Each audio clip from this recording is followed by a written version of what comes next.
Good morning, students.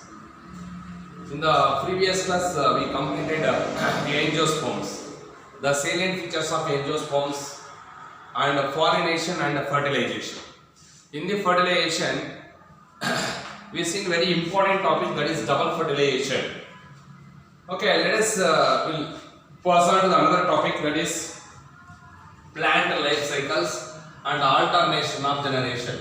Plant life cycles and alternation of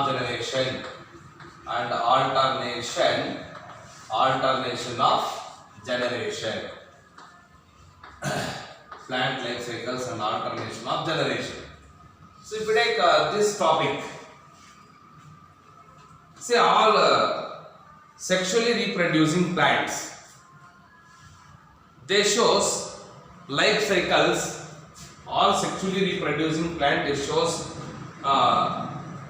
life cycles in the form of alternation of generation between, okay, all sexually reproducing plants shows plant life cycles in the form of alternation of generation between gametes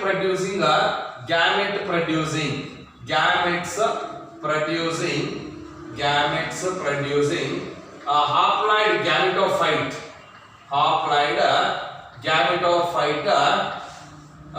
and what diploid, okay, diploid spore producing sporophytes, diploid spores spores producing diploid sporophyte, spores producing diploid sporophyte. ಅರ್ಥ ಮಾಡ್ಕೊಂಡು ನೀಟಾಗಿ ಈ concept ಅರ್ಥ ಆಯ್ತು ನಿಮಗೆ, ಆರಾಮಾಗಿ next ಹೋಗ್ಬೋದು. So plant life cycles and alternation of generation ತಗೊಂಡ್ರೆ ನೀವು all sexually reproducing plants, they shows plant life cycles between gametes producing what haploid gametophyte and spores producing a diploid sporophyte. ಇನ್ನೊಂದ್ಸಲ ಹೇಳ್ತೀನಿ ನೋಡಿ, all sexually reproducing plants shows plant life cycle, okay, in the form of alternation of generation between haploid between gametes producing haploid gametophyte and spores producing diploid sporophyte. If you take this, ನೋಡೋಣ ಹೆಂಗೆ ಅದು ಅಂತ. If you take the haploid gametophyte, first ತಗೊಳ್ಳೋಣ. haploid gametophyte ಇರ್ತದಲ್ವಾ, haploid gametophyte produces gametes. haploid gametophyte ಏನು ಮಾಡುತ್ತೆ? produces gametes by what? by meiosis, meiotic cell division ಇಂದ. ನೋಡಿ ಇಲ್ಲಿದೆ.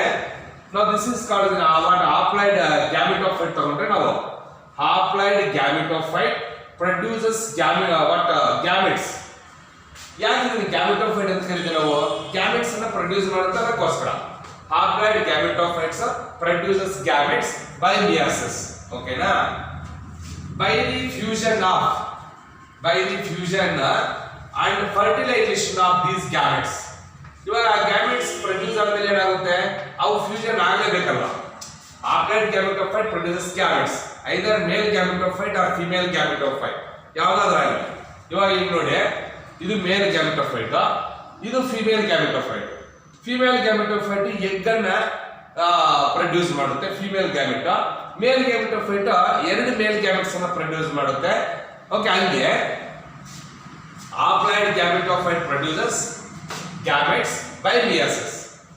By the fusion and fertilization of these gametes, what form? A diploid zygote is formed. ಏನು formation ಆಗುತ್ತೆ?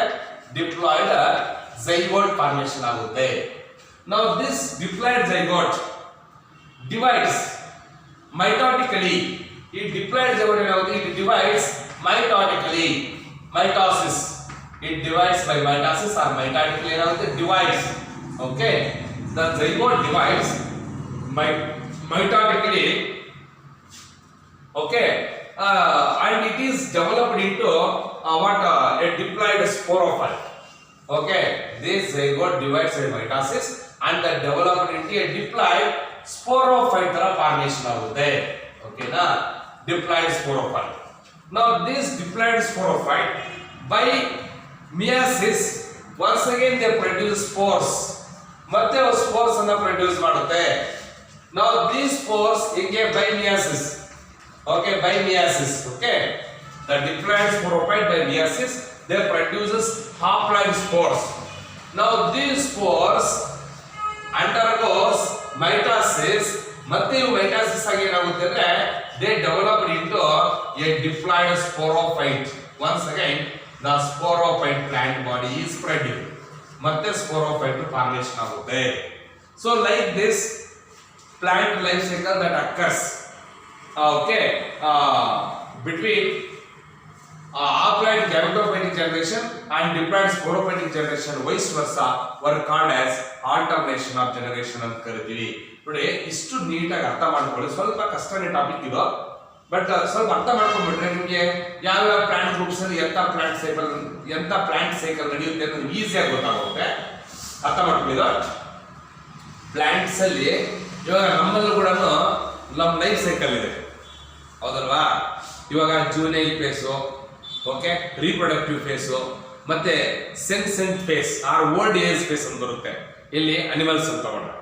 ಅದೇ ರೀತಿಯಲ್ಲಿ plant life cycle ತಗೊಂಡ್ರೆ ನಾವು if you take the plant life cycle and alternation of generation ತಗೊಂಡ್ರೆ gametes producing the plant life cycles in all sexually reproducing plants. All sexually reproducing higher plants they shows plant life cycle in the form of alternation of generation. In the form of alternation of generation between haploid gamete producing gametophyte, gametes producing haploid gametophyte, and spores producing diploid sporophyte.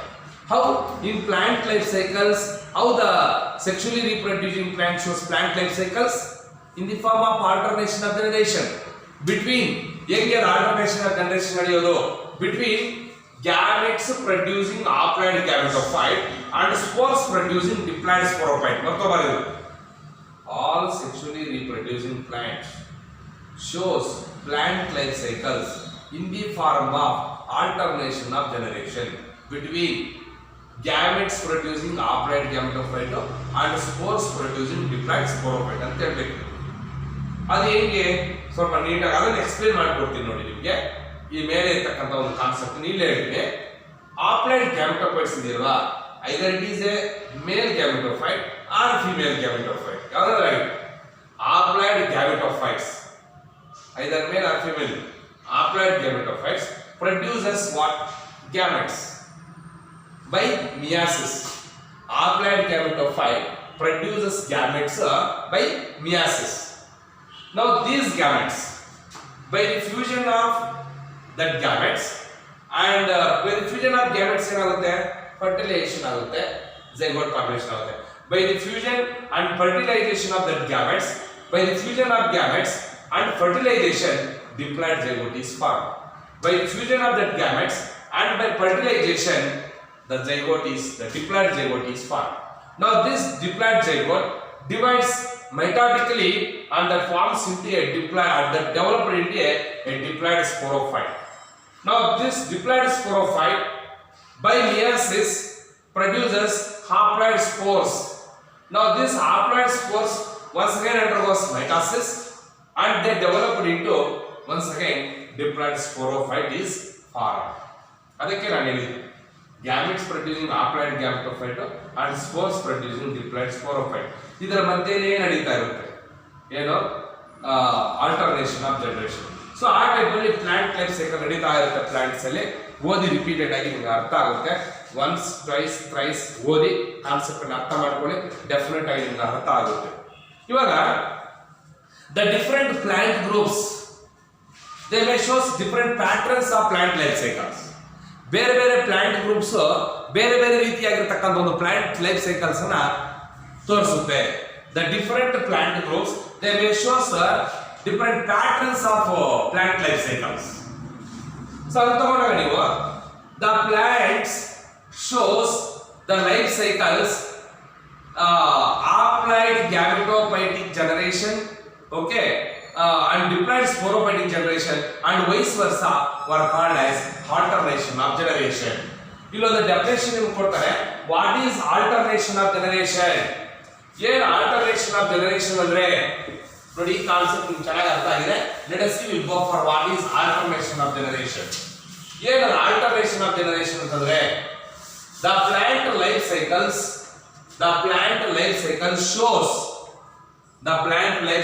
shows what the applied gametophyte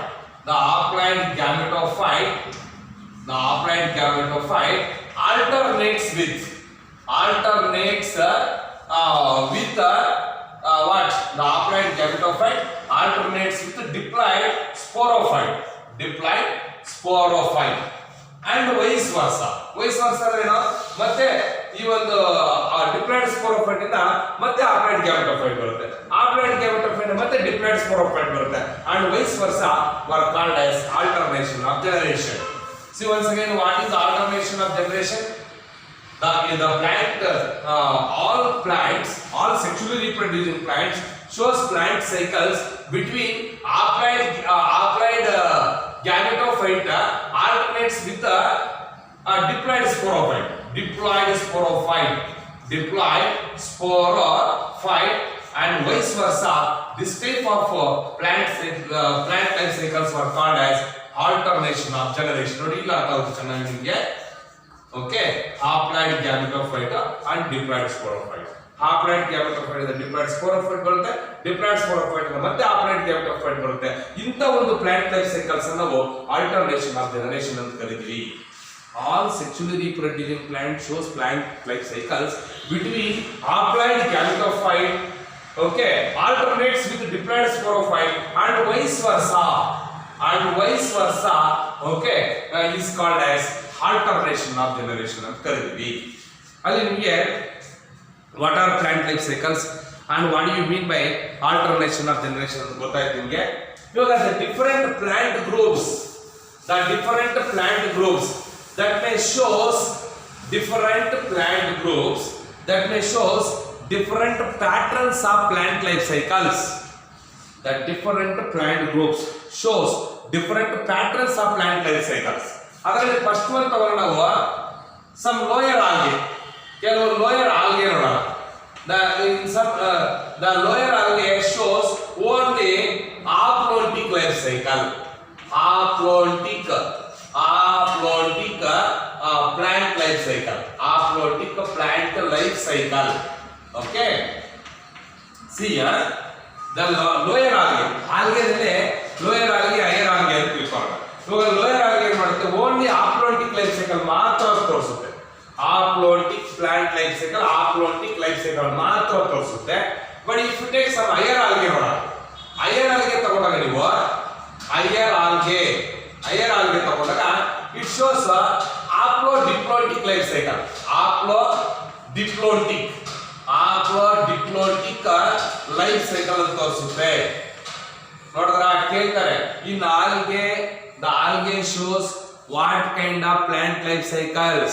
One mark ಅಲ್ಲಿ the lower algae shows only aplontic life cycle, but higher algae shows aplodiploidic life cycle. Will come later. What is aplo? What is diplo? Lower algae shows aplontic life cycle. Higher algae shows aplodiploidic life cycle. ಇನ್ನೊಂದು point ಬರೋಣ ನಾವು in masses. ಇವಾಗ if you take this in masses ತಗೊಂಡಾಗ ನಾವು ಅಂದ್ರೆ the lower algae ತಗೊಂಡಾಗ, okay, in lower algae the gametophytes, the plant body, the applied gametophytes, applied gametophyte is what? Protonema. ಚೆನ್ನಾಗಿ ಜ್ಞಾಪಕ ಇಟ್ಕೊಂಡಿರಿ. in masses applied gametophyte is protonema. Let us see, we will come to another group of plants like bryophytes ತಗೊಂತಾ ಇದ್ವಿ. ಈ lower algae ತಗೊಂಡ್ವಿ ಮತ್ತೆ higher algae ತಗೊಂಡ್ವಿ. ಈಗ just we are passing to the what bryophytes. If you take these bryophytes, what kind of plant life cycle in bryophytes?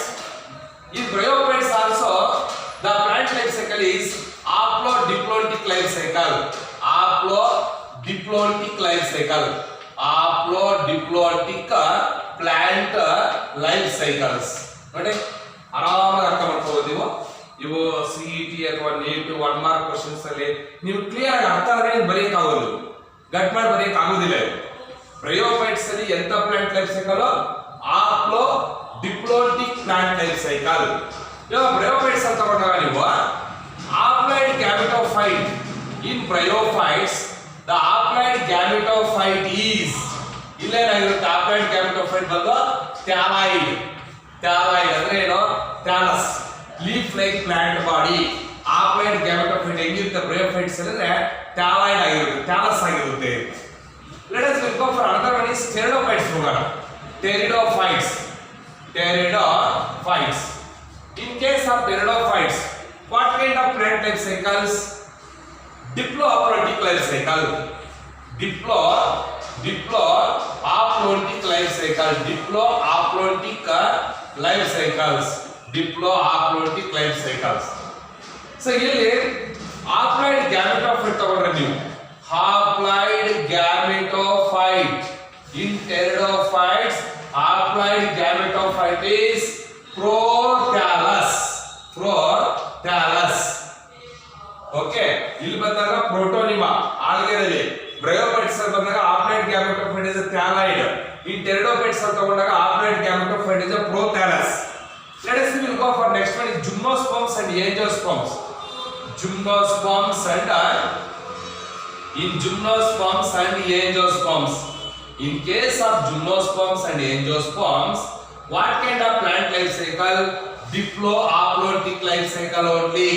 Diploaploidic life cycle. Diploaploidic life cycle. ನೋಡಿ ಎಷ್ಟು ಚೆನ್ನಾಗಿದೆಯೋ. So these are the different the plant group shows different patterns of plant life cycles. Right? What are the plant life cycles in different groups of plants? The different groups of plants shows different patterns of plant life cycles. Different plant groups shows different patterns of plant life cycles. Lower algae shows only haploidic life cycle. Higher algae shows haplodiploidic life cycle. In masses, haploid gametophyte is a protonema. In bryophytes, haplodiploidic life cycle. Here the haploid gametophyte is thalloid. In pteridophytes, the plant life cycle is diploaploidic life cycle. Diploaploidic life cycle. So here the haploid gametophyte is prothallus. In gymnosperms and angiosperms, what kind of plant life cycle? Diploaploidic life cycle. Diploaploidic life cycle. So like that, the different groups of plants that may shows different patterns of plant life cycle. Let us see, we'll go for ಇಲ್ಲೊಂದು ಚೂರು ಅರ್ಥ ಮಾಡ್ಕೊಳ್ಳಿ ನೀವು. ಇವಾಗ cycle ಅನ್ನು explain ಮಾಡ್ತೀನಿ. ಇದು ಅರ್ಥ ಮಾಡ್ಕೊಂಡು ಆರಾಮಾಗಿ ನಿಮ್ಗೆ ಗೊತ್ತಾಗುತ್ತೆ. ಇದು ಡಿಪ್ಲಾಯ್ಡ್ ಸ್ಪೋರೋಫೈಟ್ ಪ್ಲಾಂಟ್ ಇದೆಯಲ್ಲ, ಡಿಪ್ಲಾಯ್ಡ್ ಸ್ಪೋರೋಫೈಟ್ಸ್ ಇದು ಫ್ಲವರ್. ಇದರಲ್ಲಿ ಆಂಡ್ರೀಷಿಯಂ ಇದೆ ಮತ್ತೆ ಗೈನೀಷಿಯಂ ಇದೆ.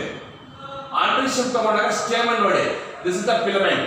ಏನಿದು ಫಿಲಮೆಂಟ್, ಇದು ಏನಿದು, this is called as stamen. Stamens are the units of androecium. Flower ಅಲ್ಲಿ which is the male sex organ ಅಂದ್ರೆ androecium. What are the units of the androecium? ಅಂದ್ರೆ stamens. If you take one stamen, that mainly consists of one filament and as well as anther. Filament and anther. Anther ಅನ್ನ section ತಗೊಂಡಾಗ ನೀವು ಅದರಲ್ಲಿ ಏನಿರುತ್ತೆ, ಮೈಕ್ರೋಸ್ಪೊರಾಂಜಿಯಾ ಇರುತ್ತೆ. ಮೈಕ್ರೋಸ್ಪೊರಾಂಜಿಯಾ ಒಳಗಡೆ ಏನು ಪ್ರೊಡ್ಯೂಸ್ ಆಗುತ್ತೆ? Microspores or pollen grains produce ಆಗುತ್ತೆ. Two celled pollen grain is called male gametophyte. ಈ ಮೇಲ್ ಗ್ಯಾಮೆಟೋಫೈಟ್ ಏನು ಮಾಡುತ್ತೆ? It develops a pollen tube. Okay, the male gametophyte produce a pollen tube by carrying two male gametes. ನೋಡಿದ್ರಾ? Haploid gametophyte ಇದು, ಹಾಪ್ಲಾಯ್ಡ್ gametophyte, ಮೇಲ್ gametophyte. ಇವಾಗ ಇಲ್ಲಿ ಗೈನೀಷಿಯಂ ತಗೊಂಡಾಗ ನೀವು stigma, style, ovary ಒಳಗಡೆ ಏನಿರುತ್ತೆ? ಓವ್ಯೂಲ್ಸ್ ಇರುತ್ತೆ. ಓವ್ಯೂಲ್ ಏನಿರುತ್ತೆ? ಎಂಬ್ರಿಯೋ ಸ್ಯಾಕ್ ಇರುತ್ತೆ. ಎಂಬ್ರಿಯೋ ಸ್ಯಾಕ್ ಅಲ್ಲಿ ಇರುತ್ತೆ gamete female gamete call egg ಅದಕ್ಕೆ ಇದು ಫೀಮೇಲ್ ಗ್ಯಾಮೆಟೋಫೈಟ್ ಯಾವುದು embryo sac is female gametophyte pollen tube ಅನ್ನು ಡೆವಲಪ್ ಮಾಡಿರ್ತಕ್ಕಂಥ ಪೋಲನ್ ಗ್ರೇನ್ ಬಂದು ಪೋಲನ್ ಟ್ಯೂಬ್ ಅನ್ನ ಡೆವಲಪ್ ಮಾಡಿರ್ತಕ್ಕಂಥ ಪೋಲನ್ ಗ್ರೇನ್ ಬಂದು ಮೇಲ್ ಗ್ಯಾಮೆಟೋಫೈಟ್ ಎಂಬ್ರಿಯೋಸೈಟ್ ಬಂದು ಫೀಮೇಲ್ ಗ್ಯಾಮೆಟೋಫೈಟ್ ಇವಾಗ ಫೀಮೇಲ್ ಗ್ಯಾಮೆಟೋಫೈಟ್ ಅಲ್ಲಿ ಎಗ್ ಇದೆ ಮೇಲ್ ಗ್ಯಾಮೆಟೋಫೈಟ್ ಅಲ್ಲಿ ಎರಡು ಮೇಲ್ ಗ್ಯಾಮೆಟ್ಸ್ ಇದೆ by the fusion of these gametes what is formed zygote is formed now this zygote is developed into embryo developed once again into diploid sporophyte ನೋಡಿದ್ರಾ ಅದನ್ನೇ ನಾನು first ಹೇಳಿದ್ದು ನಿಮಗೆ okay so anyway the chart ನೀಟಾಗಿ ಅರ್ಥ ಮಾಡ್ಕೊಳ್ಳಿ cycle ಅನ್ನ ಇದಾದ್ಮೇಲೆ ಬರೋಣ what is aplontic and what is diplontic let us see what is aplontic aplontic ತಗೊಂಡಾಗ the plants the haploid gamete of say photosynthetic okay photosynthetic the dominant photosynthetic plant body is a ಏನೇಳಿ dominant ಒಂದು ಅರ್ಥ ಇದರಿಂದ ಆರಾಮಾಗಿ ಅರ್ಥ ಆಗುತ್ತೆ dominant photosynthetic ಅಂದ್ರೆ photosynthesis ಮಾಡತಕ್ಕಂತಹ dominant photosynthetic plant body okay plant body ಇನ್ನು ಅರ್ಥ ಮಾಡ್ಕೊಳ್ಳಿ dominant photosynthetic plant body is free living ಏನು free living haploid gametophyte okay is called aplontic ಆಪ್ಲೋಂಟಿಕ್ ಅರ್ಥ ಆಯ್ತು ಅಂದ್ರೆ ಡಿಪ್ಲೋಂಟಿಕ್ ಅರ್ಥ ಆಗುತ್ತೆ ನಿಮಗೆ ಇಲ್ಲಿ ಯಾಕೆ ಅಂದ್ರೆ ನೋಡಿ what kind of plant what is alternation of generation ಅಂತ ಡೆಫಿನೇಷನ್ ಹೇಳಿದೆ ನಿಮಗೆ the plants the sexually reproducing plants shows plant life cycles okay between haploid gametophyte alternates with diploid sporophyte and vice versa were called the alternation of generation ಅಂತ ಹೇಳಿದ್ದೀನಿ ನಿಮಗೆ ಏನು haploid gametophytic generation alternates with diploid sporophytic generation and vice versa is called the alternation of generation ಅಂತ ಹೇಳಿದೆ ಹಾಗಾದ್ರೆ what do you mean by aplontic ಇಲ್ಲಿ ನೋಡಿ ಈ ವರ್ಡ್ ಸ್ವಿಚ್ ಆಗಿದೆ ನಿಮಗೆ algae shows only aplontic life cycle aplontic ಬರ್ತಾ ಇದೆ higher algae shows haplodiploidic life cycle ನೋಡಿ haplontic ಮತ್ತೆ diploidic ಬರ್ತಾ ಇದೆ ಬ್ರಯೋಫೈಟ್ಸ್ ತಗೊಂಡಾಗ haplodiploidic life cycle ಟೆರಿಡೋಫೈಟ್ಸ್ ಅಲ್ಲಿ ಡಿಪ್ಲೋಹಾಪ್ಲೋಂಟಿಕ್ ಲೈಫ್ ಸೈಕಲ್ ಜಿಮ್ನೋಸ್ಪರ್ಮ್ಸ್ ಮತ್ತೆ ಏಂಜಿಯೋಸ್ಪರ್ಮ್ಸ್ ತಗೊಂಡಾಗ ಅವು ಡಿಪ್ಲೋ ಮತ್ತೆ ಹಾಪ್ಲೋಂಟಿಕ್ ಲೈಫ್ ಸೈಕಲ್ ಹಾಗಾದ್ರೆ what you mean by haplontic what you mean by diplontic ಅರ್ಥ ಮಾಡ್ಕೊಳ್ಳಿ ನೀಟಾಗಿ ಏನು ಹಾಪ್ಲೋಂಟಿಕ್ ಅಂತಂದ್ರೆ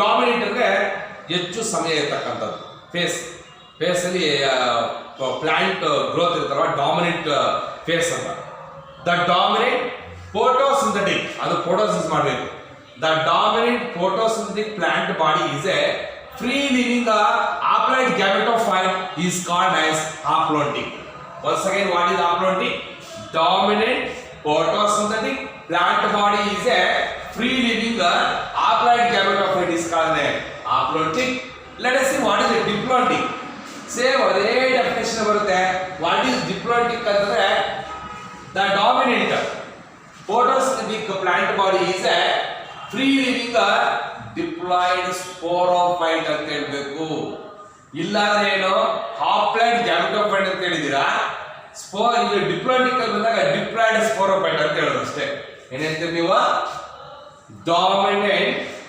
photosynthetic plant body is a dominant photosynthetic plant body is a free living haploid gametophyte is called haplontic dominant photosynthetic plant body is a free living diploid sporophyte ಅಂತ ಹೇಳಿ diploid sporophyte is called diplontic ಎಷ್ಟು ಚೆನ್ನಾಗಿದೆ ನೋಡಿ what is haplontic and what is diplontic ಅಂತ ನಿಮಗೆ ಕೇಳ್ತಾ ಇರ್ತಾರೆ haplontic ಅಂದ್ರೆ dominant free living dominant photosynthetic plant body is a free living haploid gametophyte is called haplontic ಇವಾಗ ಡಿಪ್ಲೋಂಟಿಕ್ ಹೇಳ್ತೀವಿ ನೋಡಿ dominant photosynthetic plant body is a free living diploid sporophyte is called as diplotic. ಇಲ್ಲಿ ಕಷ್ಟಪಡ್ತಕ್ಕಂಥದ್ದನ್ನೆಲ್ಲ ನೀಟಾಗಿ ಅರ್ಥ ಮಾಡ್ಕೊಳ್ಳಿ. So that completes this plant life cycles and alternation of generation. So next this chapter is completed plant kingdom. Next class we'll go to the another chapter that is called animal kingdom. Thank you. We'll continue the next class.